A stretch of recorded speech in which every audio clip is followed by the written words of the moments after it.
All right, guys. So this is another really common business question. Usually when we start a business, a lot of the times we can't start a business with just our own funds because businesses can be expensive.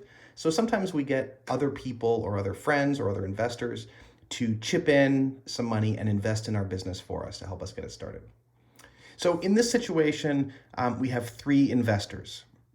The question says, you and your two pals, so three people, invest $5,000, $2,000, and $3,000 into a business. So you invest the $5,000, and then each of your two pals, the first one invests $2,000, and the second pal invests $3,000 into a business. At the end of the year, you want to split profit of $32,000. How much does each person get? Okay, so we invest in a business, the business runs for a year, and then then at the end of the year, we've paid our expenses and we end up with 32,000 bucks. And so we want to figure out, okay, how do we split this $32,000 so that the person that invested the most gets the most and the person that invested the least gets the least, but we still split up the profits.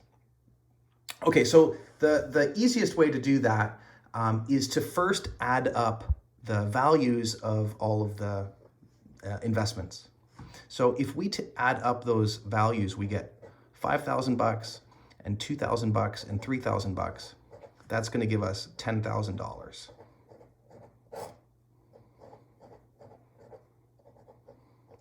Blam, 10,000 bucks. Okay, so basically the total investment into this business is $10,000. We want to split profit of 32,000 bucks. So what we're going to do is take our profit of 32,000 and divide it by all of the investment dollars. Now, you guys know from when we did per unit calculations that when you divide this, you're going to get an answer. Okay, so if we divide this, we get an answer like 3.2. So that means $3.2 for every $1 of investment. Right, so we're keeping the investment dollars on the same line, right? Bottom is $10,000 of investment. Once we divide, we get $3.2 for every $1 that someone has invested. So that's really the hardest part. Now we look at how much each person invested. Okay, well, this person invested 5,000 bucks. So we're going to say $3.2 times the first person's investment of $5,000. The next person invested $2,000. So we're going to go 3.2 times $2,000. And the last person invested $3,000, so we're going to go 3.2 times $3,000. Okay, these are all dollars. Yeah. Okay, and when we multiply that, let's see what we get here. I got my trusty old calculator, and I'm going to go 3.2 times 5,000, and I get 16,000 bucks. Okay, so this person, the first person, is going to get $16,000 from their $5,000 investment. The next person, so 3.2 times 2,000, 3.2 times 2,000 gives us 6,400, right? So the next person gets $6,400,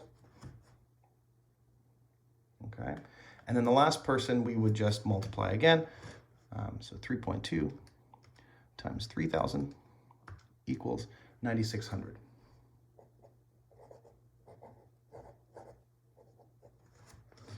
So you can see that the person that invested the most money here at the top gets the most money, right? They invested $5,000 and they get 16,000 bucks. The person that invested the least, just the $2,000, gets $6,400.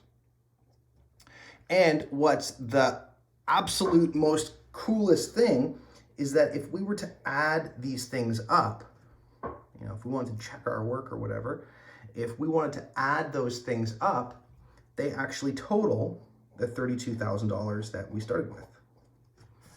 right? So we know that we've kind of accounted for every single dollar of profit, right? Like if we had this all in a piggy bank, all of it's gone now. We've been able to split it up, amongst the three different shareholders into the ratio that they've invested in, right? So they've invested into this ratio, 5,000 to 2,000 to 3,000. Anyway, this is a really common business thing. I hope you're actually in this situation one day where you're having to split up proceeds, because it's pretty cool. And it's very possible for everybody to earn profits and start businesses and work with partners. Anyway, happy mathing, everyone. Cheers.